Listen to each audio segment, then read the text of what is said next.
মায়ার পক্ষ হয়ে যুদ্ধ চালিয়ে যায় একা আরিফ, আর মায়ার বিপক্ষে থাকে সকলেই। বিশেষ করে মায়ার চাচা, তিন ফুপি, পরিবারের কম বেশি সকলে মায়ার অবস্থার জন্য আরিফকে দোষী করে, অথচ আরিফ সে সব কখনো পাত্তা দেয় না। কারণ সে দেখেছে হৃদের চোখে বোনের জন্য সত্যিকারের ভালোবাসা। আজ হৃদ পাশে নেই বলে বড় ভাই হিসেবে আরিফ যে তাদের ভালোবাসার পাশে থাকবে না, সেটা তো হয় না। মায়ার পরিবার নানান যুক্তি দেখ খান বাড়ির বিরুদ্ধে, সবগুলো যুক্তি যে অহেতুক সেটা নয়, যুক্তিযুক্ত কারণই দেখা যায়।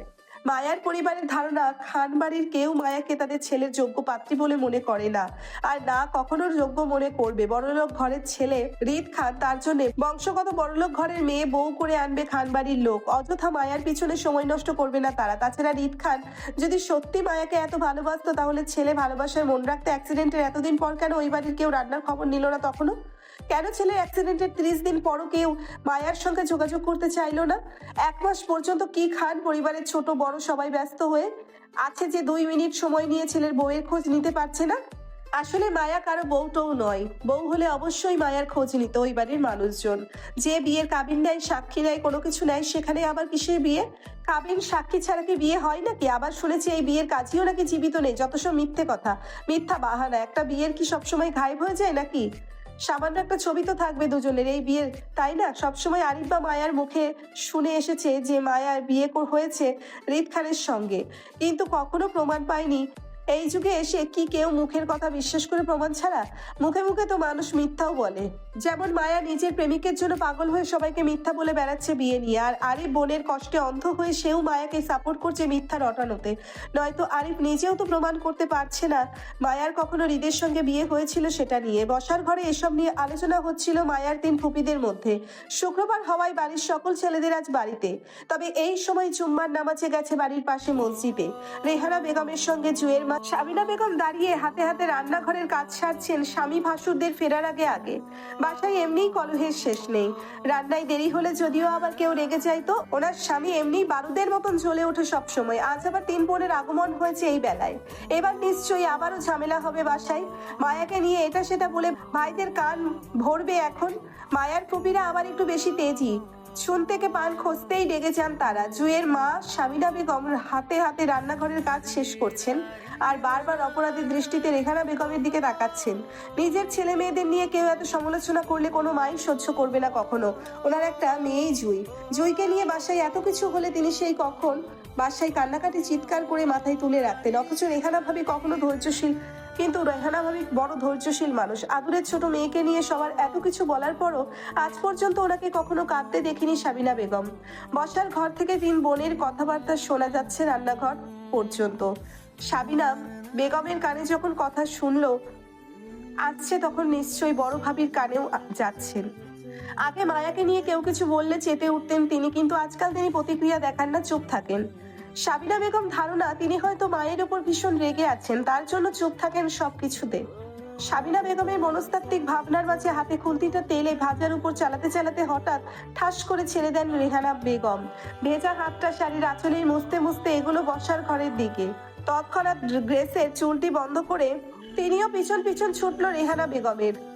বড়ভাবে চেতেছেন মানে এখন নিশ্চয়ই ছোটখাটো একটা যুদ্ধ চলবে। সাবিনা বেগম আজ বড় ভাবির পক্ষেই থাক। এই 3টে বোন সবসময় বাপের বাড়ি এসে বেশি জ্বালায়। ওনারা কেউ কিছু বলতে পারে না স্বামীদের ভয়ে। আজ আর থেমে থাকবে না বড় ভাবির সঙ্গে, তিনি এই বোনদের একটা বিহিত করবে।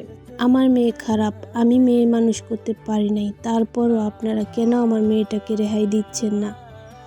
মেয়েটার এত অসুস্থতার মাঝেও কেন মেয়েটার উপর আপনারা এত জুলুম করছেন? রোজ রোজ কেন আমার মেয়েটাকে নিয়ে আপনারা এই বাড়িতে ঝামেলা করেন? আপনাদের মানসিক টর্চারের জন্য আমার মেয়েটা সুস্থ হচ্ছে না। আল্লাহর ওয়াস্তে এবার আমার মেয়েটাকে ছেড়ে দিন। ও ছোট মানুষ, বয়সের দোষে না হয় একটা ভুল করে ফেলেছে, তাই বলে আপনারা সবাই মিলে আমার বাচ্চা মেয়েটাকে শোলে চড়াবেন? আপনারও তো মেয়ে আছে, তাহলে আমার মেয়ের সাথে কেন এত জুলুম করছেন? রেহেনা বেগমের কথাই চটে যায় 3 বোন। মায়ার 3 ফুপির মধ্যে ছোট ফুপি সালেহাত বেশ তীক্ষ্ণ। তিনি সবসময় কিছুতে কারণ বের করে যুক্তি দেখান।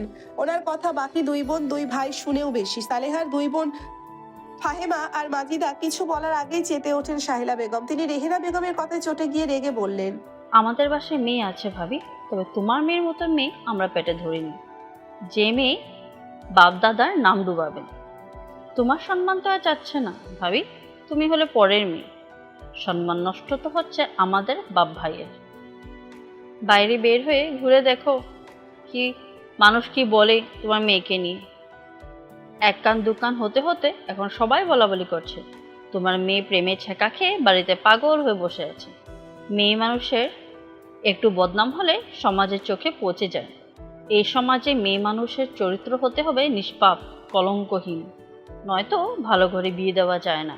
এই সমাজে পুরুষ মানুষ কলঙ্ক হয় না ভাবি, মেয়েরা হয়। তোমার মেয়ে আমাদের রক্ত, তাই রক্তকে কেউ কিছু বললে শরীরে এমনই আগুন লাগে। সেই জন্য চাচ্ছি মেয়েটার ভালো হোক।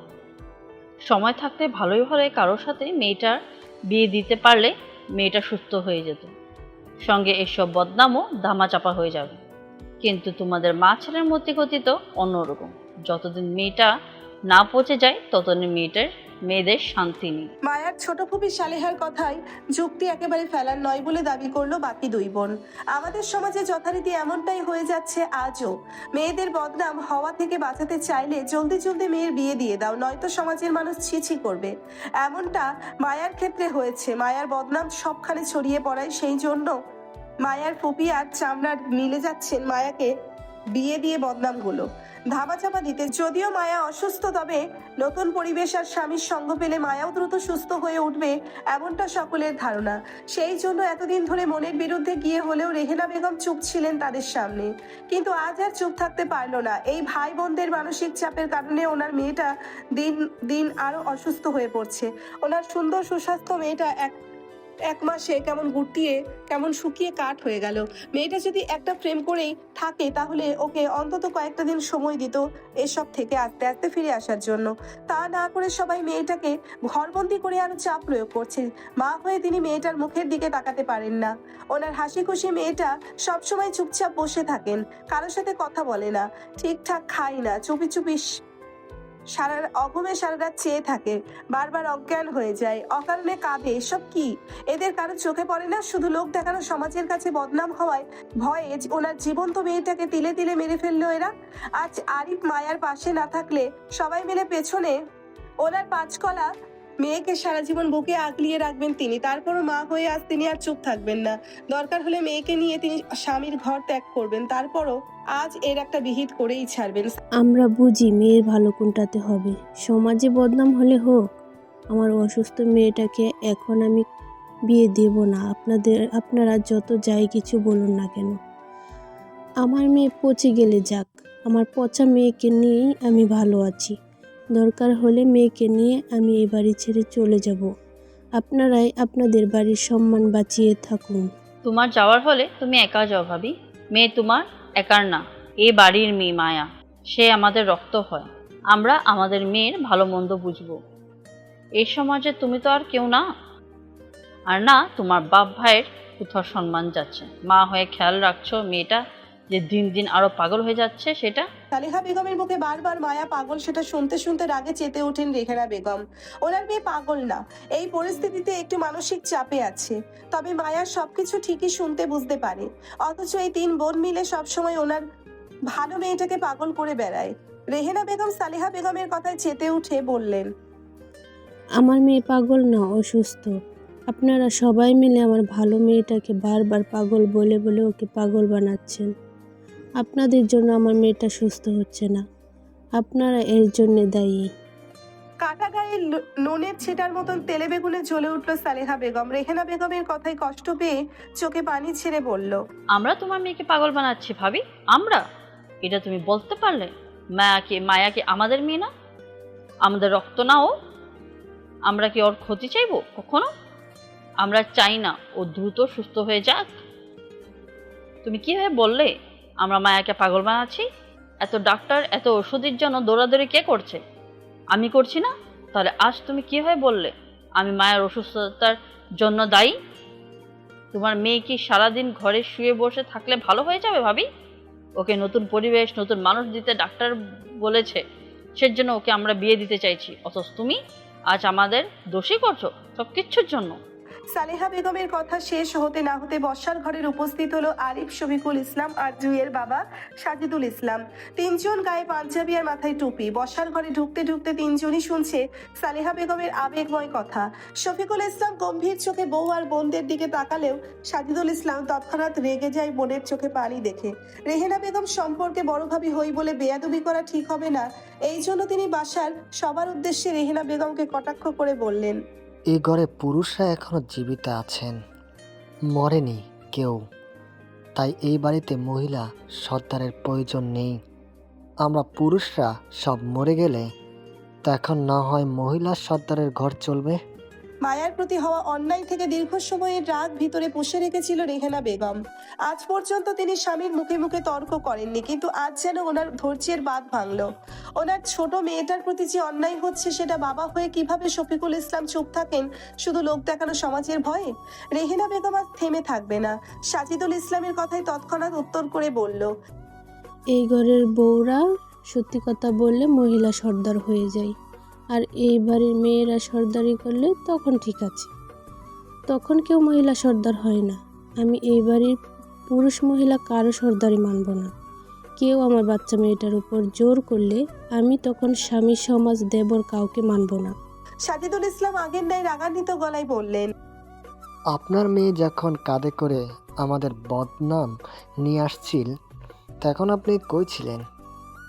তখন কেন বোঝালেন না মেয়েকে? আপনার মেয়ের জন্য বাইরে মুখ দেখাতে পাচ্ছি না আমরা।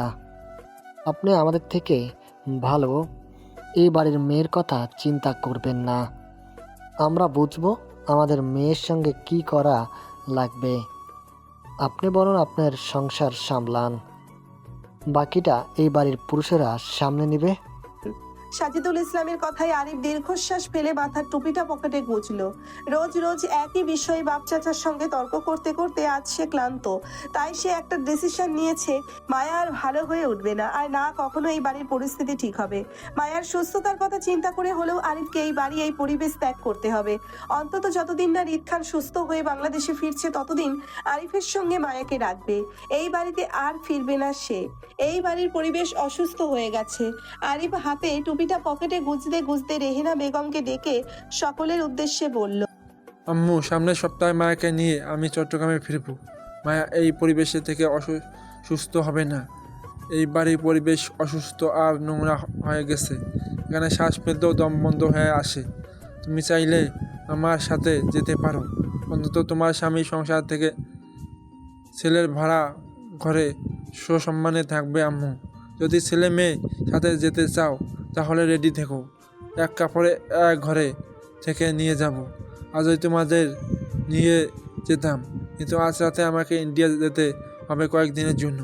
আমাকে সারা অপরিচিত পরিবেশ, তুমি মায়াকে নিয়ে হিমশিম খাবে বলে আর কয়েকটা দিন কষ্ট করে এই বাড়িতে থেকে যাও আম্মু। জরুরি না হলে তোমাদের ছেড়ে আজ কখনো যেতাম না। তুমি যাবে আমার সাথে আম্মু। ছেলের কথায় টলমলো করা চোখে পানি শাড়ির আঁচলে মুছতে মুছতে রেহেনা বেগম বললেন, আমি অবশ্যই আমার ছেলের সঙ্গে যাব বাবা। আমার ছেলে মেয়ে যেখানে থাকবে আমি সেখানেই থাকব। এই ঘরে আমার কোনো প্রয়োজন নেই আর। মা ছেলের কথায় চেতে উঠলেন সবাই। শফিকুল ইসলাম, সাজিদুল ইসলাম দুই ভাই যখন আরিফের বিরুদ্ধতা করবে তার আগেই আরিফ ক্লান্তিতে টেনে শান্ত গলায় বাপ চাচার উদ্দেশ্যে বলল, আমি বড্ড ক্লান্ত আব্বা, আর ঝামেলা ভালো লাগছে না। এই বাড়ির পরিবেশ, আমি নিজেও অসুস্থ হয়ে পড়ছি। প্লিজ আজ আর না। মা বোন দুজনকে আমি আর সাথে নিয়ে যাব আগামী সপ্তাহে। যদি আপনাদের কিছু বলার বা করার থাকে তাহলে বলবো। আগে এই বাড়ির পরিবেশ ঠিক করেন, নয়তো আমাকে আটকাতে পারবেন না। কথাগুলো বলেই আরিফ ঘাড় ঘুরিয়ে তাকালো রেহেনা বেগমের দিকে। শান্ত স্বরে আবারও বলল, কাল মায়ের বান্ধবী রাফা নামে একটা মেয়ে চট্টগ্রাম থেকে আসবে আম্মু। মেয়েটা মায়ের খুব ভালো বান্ধবী, আমাকে ভাই ভাই বলে ডাকে। মেয়েটার খেয়াল রেখো। মায়ের সাথে রাফা থাকলে মায়ের মনটা ভালো থাকবে। ছেলের কথায় রেহেনা বেগম সম্মতি জানাতেই আরিফ সবাইকে অপেক্ষা করে নিজের ঘরের দিকে চলল। আরিফ চলে যেতেই রেহেনা বেগমও রান্নাঘরে ঢুকে গেল। পেছন পেছন সাবিনা বেগমকেও সেই দিকে। উপস্থিত 5 ভাই বোন একে অপরের মুখ চাওয়াচাই করে তাকালো। শফিকুল ইসলাম গম্ভীর মুখে বসার ঘর ত্যাগ করতেই সাজিদুল ইসলাম এগোলো বোনদের দিকে। আরিফ নিজের ঘরে যেতে যেতে শুনল ফুপিদের কথাবার্তা চাচার সঙ্গে। ওরা আবারও মায়ার বিয়ের বিষয়টা টেনে আলোচনা করছে। আরিফ বুক ফুলিয়ে দীর্ঘশ্বাস ফেললো। এখানে সেও একটা মস্ত বড় ভুল করেছে। যেদিন হৃদ মায়ার বিয়ের সম্পর্কে সে শুনেছিল, সেদিন যদি সে রাগ করে না থেকে বরং হৃদ মায়ের বিয়ের সত্যায়িত যাচাই বাছাই করতো, তাহলে আজ এত কথা শুনতে হতো না। প্রমাণ দেখিয়ে বাড়ির সবাইকে চুপ করিয়ে দিত। আরিফ হৃদ মায়ের বিয়ের সম্পর্কে যতটুকু জানে সবটা সে মায়ের মুখেই শুনেছে, কারণ হৃদ অ্যাক্সিডেন্ট হওয়ার আগে সেও দুজনের বিয়ের বিষয়টা ওইভাবে ঘেঁটে দেখেনি। আদেও হৃদ মায়ের বিয়ে হয়েছে কিনা কিংবা তাদের কাবিননামা আছে কিনা, কোথায় দুজনের বিয়ে হয়েছিল সে কিছুই জানতো না। পারিবারিক ঝামেলায় এখন মায়ার মুখে সব শুনতে পারলো। আসলে হৃদ মায়ার বিয়ের কোনো কাবিন কাজী কোনো প্রমাণই নেই, আর প্রমাণ ছাড়া সে পরিবারকে কখনো বোঝাতে পারবে না সেটাও জানে আরিফ। মায়ার বিয়ের কাবিননামার একটি কপি অন্তত হৃদ থেকে নিয়ে আরিফের কাছে রাখা দরকার ছিল। আরিফ জানে হৃদ কখনো মিথ্যা বলবে না। সে যখন বলেছে হৃদ মায়ার বিয়ে হয়েছে, তার মানে বিয়েটা সত্যি সত্যি হয়েছিল। কিন্তু মুখের কথাই তো আর পরিবারকে বোঝানো যাবে না। সেই জন্য আরিফের খুব করে মনে হলো মায়ার বিয়ের কাবিননামাটা অন্তত রাখা দরকার ছিল তার। এর মাঝে আরিফ আবার আসিফকেও কল দিয়েছিল জানতে তার কাছে কোনো ডকুমেন্ট আছে কিনা। ব্যস্ততার আসিফ জানায় হৃদের পার্সোনাল ডকুমেন্টস হৃদ নিজের কাছে রাখে, এসব আসিফ বা বাড়ির অন্য কারো কাছে পাওয়া যাবে না। হতাশায় আরিফ তারপর থেকে আসিফের সঙ্গেও যোগাযোগ কমে আসলো। হৃদের খবর জানতে চাওয়া ছাড়া দ্বিতীয় কোনো কথা হতো না তাদের মাঝে। হৃদের জ্ঞান এখনো ফিরল না। আজ 1 মাস হতে চললো, তবে এর মাঝে 2-1 দিন হৃদের বডিগার্ড অল্প স্বল্প নড়ে প্রতিক্রিয়া জানিয়েছেন বলে শোনা যায়। ডাক্তার আশা করেছেন খুব দ্রুত হৃদের হুঁশ ফিরে আসবেন। তবে মায়া হৃদের কোনো খবর জানে। সেদিন রাতে আরিফ ইন্ডিয়া চলে যায় ব্যবসায়িক কাজে। পরদিন আর রাফা আসলো না। রাফা আসলো আরো 2 দিন পরে। ঘটনাটি রাফা আসার একদিন আগে আর হৃদের অ্যাক্সিডেন্ট হওয়ার 32 দিনের মাথায় এক সন্ধ্যায় মায়া নিজের রুমে বসেছিল। তক্ষুনি হাতে ভাতের প্লেট কক্ষে ঢুকলো মায়ার মা রেহেনা বেগম। মায়ের উপর ওনার অসীম রাগ, যেটা চোখে দেখে ফুটে উঠেছে ওনার। বাসায় আজ আবার মায়া 3 ফুপি এসেছিল, তবে তারা বাসায় তেমন কোনো ঝামেলা না করলেও রেহেনা বেগমকে যা নয় তা শুনিয়ে গেছেন মায়ার জন্য। তিনি সন্তান মানুষ করতে পারেননি, এজন্য স্বামী, দেবর, ননদিরা সকলেই ওনাকে কথা শুনিয়ে চলে। আজকাল বিয়ের এত বছর পরে সে মেয়ের জন্য এইভাবে সকলেই কাজে অপমানিত হতে হবে, সেটা সত্যি লজ্জাজনক। ওনার মেয়ে না হয় ছোট হলে প্রেম করেই ফেলেছে, সেই জন্য মেয়েকে সৌন্দর্যে রাখা হয়েছে। ওনার মেয়েটা যে অসুস্থ সেই খেয়াল রাখছে কেউ? ফাঁসির অপরাধীর সাথে এত জুলুম করে না যতটা চাপ ওনার মেয়ের উপর করছে, তার উপর আবার ওনার বড় মেয়ে স্বামীর সংসার ছেড়ে আজ বাপের বাড়িতে এসেছে উঠেছেন। মায়ার জন্য নাকি মুক্তার সংসার ভাঙতে চলেছে, এই জন্য আবার ওনার মেয়েদের উপর থেকে যেন বিপদ কাটছেই না। একটার পর একটা বিপদ এসে পড়ছে এই বাড়িতে। আজ আরিফও বাড়িতে নেই যে মায়ার হয়ে কথা বলবে। একা উনি কারোর সাথে কথাই পেরে ওঠে না। আল্লাহ তুমি ওনার মেয়ের উপর সহায় হও, এসব বিপদ থেকে ওনার মেয়েদের দ্রুত কাটিয়ে ওঠার তৌফিক দান করুক আমিন। মনে মনে আমিন বলে রেহেনা বেগম চোখ ভরা পানি নিয়ে মায়ার কক্ষে ঢোকার আগে শাড়ির আঁচলে চোখের পানি মুছে এক হাতে ভাতের প্লেট আর অন্য হাতে পানির গ্লাস নিয়ে ঢুকলো ঘরে। মায়া জুই খাটের 2 কোণায় বসেছিল।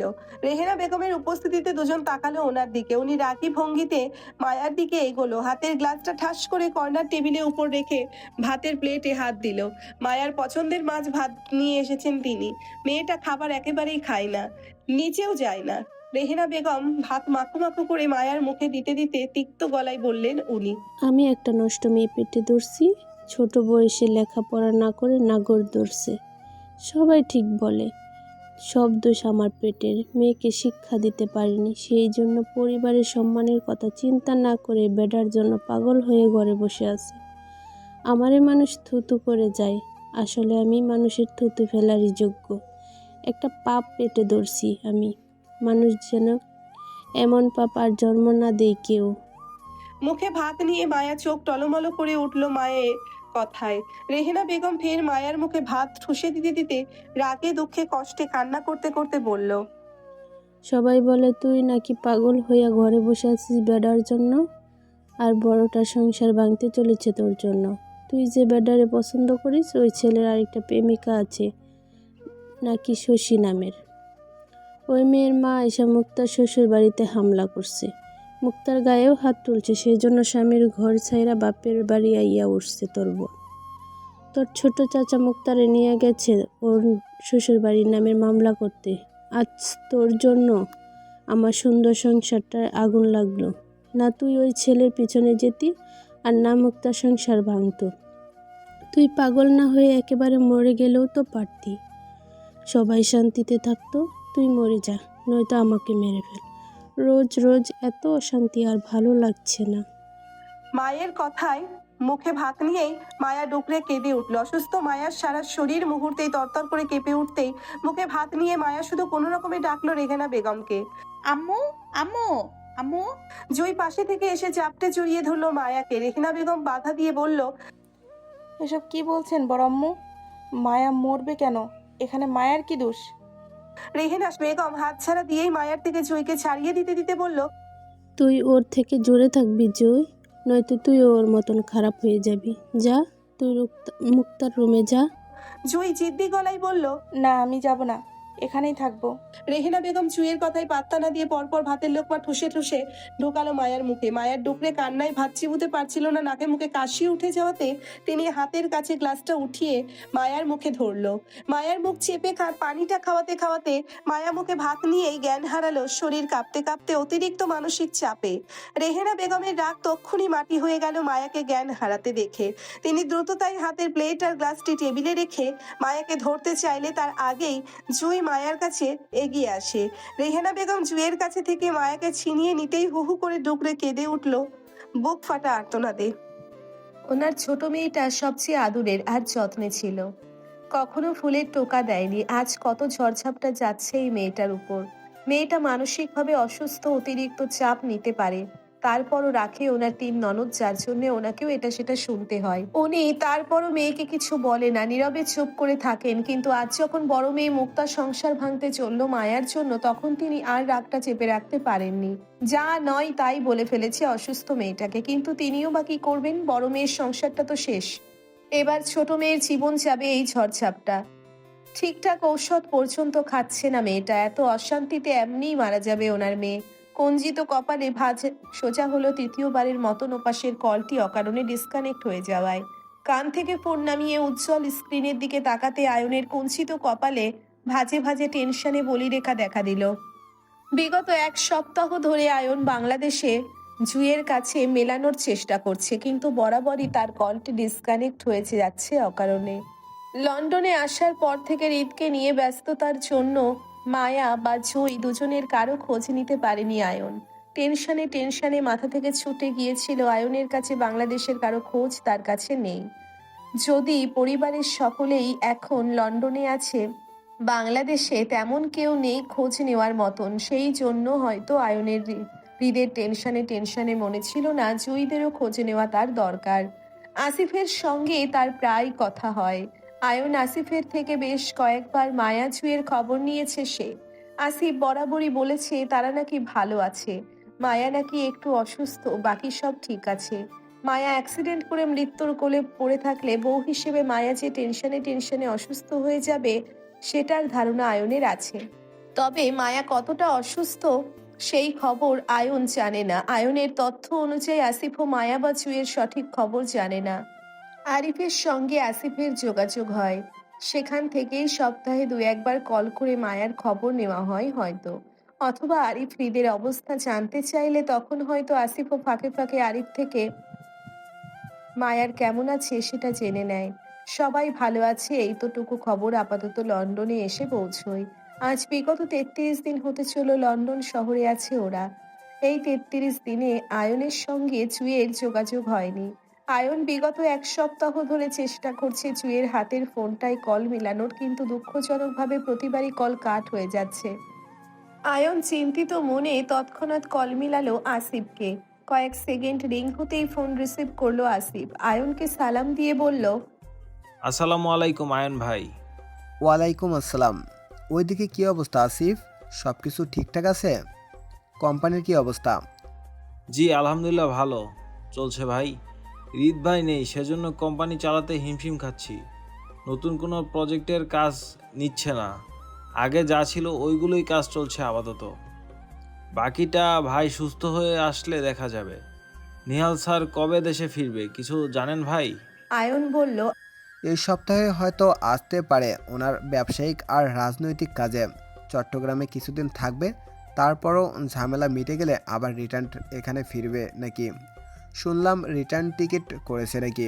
আসিফ ক্লান্তিময় হতাশ গলায় বলল, এখন বাংলাদেশে নিহাল স্যারের খুব প্রয়োজন। আয়ন ভাই, বাংলাদেশে খুব ঝামেলার মধ্যে আছি ভাই। আমি একা দুটো কোম্পানি আর রাজনৈতিক পরিস্থিতি একা সামাল দিতে হিমশিম খাচ্ছি। নির্বাচনের অবস্থাও খুব গরম। খানবাড়ির কাউকে বাংলাদেশের উপস্থিতি না পেয়ে এই দণ্ড আরও বাড়ছে আয়ন ভাই। অন্তত নিহাল স্যারকে আপনি বুঝিয়ে বলুন দ্রুত বাংলাদেশে আসতে, ওনার খুব প্রয়োজন এখানে। আয়ন আসিফের কথাগুলো মনোযোগ সহকারে শুনে বলল, আচ্ছা আসিফ, হৃদের অ্যাক্সিডেন্ট কারা করেছিল, খবর পেয়েছিস কিছু? আসিফের উত্তর আসলো তৎক্ষণাৎ, জি ভাই, পেয়েছি তো। সব তথ্য হৃদ ভাইয়ের আম্মার কাছে জমা আছে। উনি বলেছেন আর কাউকে এসব তথ্য না দিতে, এমনকি নিহাল স্যারকেও না জানাতে। বলেছে কারা জড়িত আছে হৃদ ভাইয়ের অ্যাক্সিডেন্টের পিছনে। যা করার ম্যাডাম দেশে ফিরে নাকি করবেন। আপাতত এসব বিষয়ে চুপ থাকতে বলেছেন। নিহাল স্যার বাংলাদেশে আসলেই বুঝতে পারবেন রাজনৈতিক পরিস্থিতি কতটা গরম হয়ে আছে। এই মুহূর্তে হৃদ ভাইকে খুব প্রয়োজন পড়তো নিহাল স্যারের। আয়ন আসিফকে সান্ত্বনা দিয়ে বলল, আমরা আছি তো আসিফ, আল্লাহ ভরসা, আমরা মামার পাশে থাকব। হৃদের অবস্থা একটু ভালো হলে বাংলাদেশে ফেরার চেষ্টা করব আমি। জি ভাই। আয়ন মৃদুস্বরে ডেকে বলল, আসিফ, জি ভাই। মায়া কোনো খবর জানিস? না ভাই। আরিফের সঙ্গে তোর যোগাযোগ নেই? আছে ভাই, কিন্তু লাস্ট 5-6 দিন তেমন কোনো যোগাযোগ করতে পারছি না, ব্যস্ততায়। একটু বেশি ব্যস্ততায় দিন যাচ্ছে ভাই, সেজন্য কারো খবরও নিতে পারিনি। কেন ভাই, কোনো সমস্যা? না সমস্যা না, এমনি আর কি। আমি ফোন দিচ্ছিলাম মায়াদের হাতের নাম্বারে, কিন্তু কল যাচ্ছে না, হয়তো নাম্বার অফ করে রেখেছে। তুই একটু আরিফকে কল দিয়ে জিজ্ঞাসা করতো ওই বাড়ির সবাই কেমন আছে। জি ভাই, এক্ষুনি কল দিচ্ছি, আমি দেখছি। আয়নের কল কেটে যেতেই আসিফ আরিফকে কল মিলালো, কিন্তু ওপাশ থেকে প্রথমবারের মতন আরিফের নাম্বারটি বন্ধ পেতেই চিন্তিত কপাল কুঁচকালো আসিফ। প্রথমবার কল কেটে যেতেই আসিফ দ্বিতীয়বার কল মিলালো একই নাম্বারে, কিন্তু পুনরায় একই কথা বলাতে কল কেটে আসিফ তৎক্ষণাৎ কল মিলালো আয়নকে। ওপাশের আয়ন ফোন হাতে নিয়েই বসেছিল। আসিফের কল দেওয়ার সঙ্গে সঙ্গে রিসিভ হলো সেটি। আয়ন কিছু বলবে তার আগেই আসিফ বলল, আয়ান ভাই, আরিফের নম্বর তো বন্ধ বলছে, ফোন যাচ্ছে না। আসিফের কথায় আয়নের মাঝে টেনশনের অস্থিরতা দেখা দিল। প্রথমে জুইদের ফোন আর এখন আরিফের ফোন বন্ধ বলছে। কোনো বিপদ হয়নি তো ওই বাড়ির কারো? অথচ আয়ন আসিফ দুজনের কেউ তখনও জানতো না আরিফ ইন্ডিয়াতে গেছে 2 দিন হলো। আয়ন অন্তত চিন্তিত সুরে বলল, কাউকে আশুগঞ্জ পাঠাও আসিফ, ওই বাড়ির সবাই খোঁজ নাও প্লিজ। কারো কোনো বিপদ হয়েছে কিনা একটু খোঁজ নিয়ে দেখো। আসিফ সঙ্গে সঙ্গে সম্মতি দিয়ে বলল, আপনি টেনশন করবেন না ভাই, আমি ভাবির খবর নিয়ে আপনাকে জানাবো। দ্রুত জানাও আসিফ। আয়নের কথা কাটার আগেই আসিফ তাড়াহুড়ো করে বলল, আয়ান ভাই, ফাহাদের বউ তো মায়া ভাবির আপন বোন হয়। ফাহাদের কাছে কল দিলেই তো মায়া ভাবির খবর নেওয়া যাবে হয়তো। আসিফের কথায় আয়নও সম্মতি দিয়ে বলল, আচ্ছা ঠিক আছে, তুমি খবর নিয়ে আমাকে জানিও, আমি অপেক্ষা করব। জি ভাই। আসিফ আগের ন্যায় এবার কল মিলালো ফাহাদকে। পরপর দুবার রিং হতেই তৃতীয়বারে কল রিসিভ করলো ফাহাদের। দুজনের মাঝে কুশল বিনিময়ের মধ্যে আসিফ মায়ার কথা ফাহাদের কাছে জানতে চাইলে ফাহাদ বলল, আসিফ ভাই, আমি তো ঢাকা নেই, চট্টগ্রাম খানবাড়িতে আছি 2 দিন ধরে। মুক্তা ঢাকায় আম্মুর সাথে আছে। আমার সাথে মুক্তার কথা হয় না 2 দিন হলো, সেজন্য আমি বলতে পারবো না মায়ার কথা। আসিফ রয়ে শুয়ে ফাহাদ বলল, তুমি একটু বাসায় ফোন করে মায়া ভাবির খবরটা নাও ফাহাদ। লন্ডন থেকে ফোন এসেছে, সবাই মায়া ভাবির খবর চাচ্ছেন। তুমি তোমার বউয়ের থেকে মায়া ভাবির খবরটা নিয়ে আমাকে জানাও প্লিজ। কথা শেষে আসিফ ফোন কেটে দিল। সবার কথাটা আসিফ এমনিই বলল। আসলে সবার কথা না বললে হয়তো ফাহাদ নিজের বউকে কল দিয়ে মায়া ভাবির খবর নিত না। এখন সবার কথা শুনে নিশ্চয়ই নিজের বউয়ের থেকে ভাবির খবরটা অবশ্যই নিবে, হলেও তাই। আসিফের কথা মতোই কাজ হলো। ফাহাদ সত্যি সত্যি বাড়িতে ফোন দিল মুক্তার কাছে, কিন্তু সেই ফোন রিসিভ করলো ফাহাদের মা। ফাহাদ নিজের বউয়ের কথা জানতে চাইলে ফাহাদের মা ভয়ে আমতা আমতা করলো সত্যিটা জানাতে। মুক্তা যে রাগ করে বাড়ি ছেড়ে চলে গেছে সেই খবর ফাহাদ এখনো পর্যন্ত জানেন না। জানলে নিশ্চয়ই এত শান্তভাবে কথা বলতো না। মুক্তা যাওয়ার সময় হাতের ফোনটা পর্যন্ত নিয়ে যায়নি। ফাহাদের মা সত্যিটা লুকিয়ে ভয়ে আমতা আমতা করে বলল, তোর বউ তো আজ বাপের বাড়ি গেছে ফাহাদ, ফোনটা ভুলে বাসায় ফেলে গেছে। ফাহাদ মায়ের কথায় হালকা কপাল কুঁচকে বলল, হঠাৎ আজ এই অসময়ে ও বাড়িতে গেল কেন আম্মা? আমি জানি না, গেছে হয়তো, কোনো কারণে হবে। তুই তোর শাশুড়ির ফোনে কল করে দেখ কি বলে। ফাহাদ সত্যি সত্যি রেহেনা বেগমের ফোনে কল দিল। মায়ের ফোনটা মুক্তার হাতেই ছিল বলে ফাহাদের প্রথম কলেই মুক্তা রিসিভ করলো। ফাহাদ মুক্তার বাড়ির আসার কথা জানতে চাইলে মুক্তা প্রচন্ড রাগারাগি করলো ফাহাদের সঙ্গে।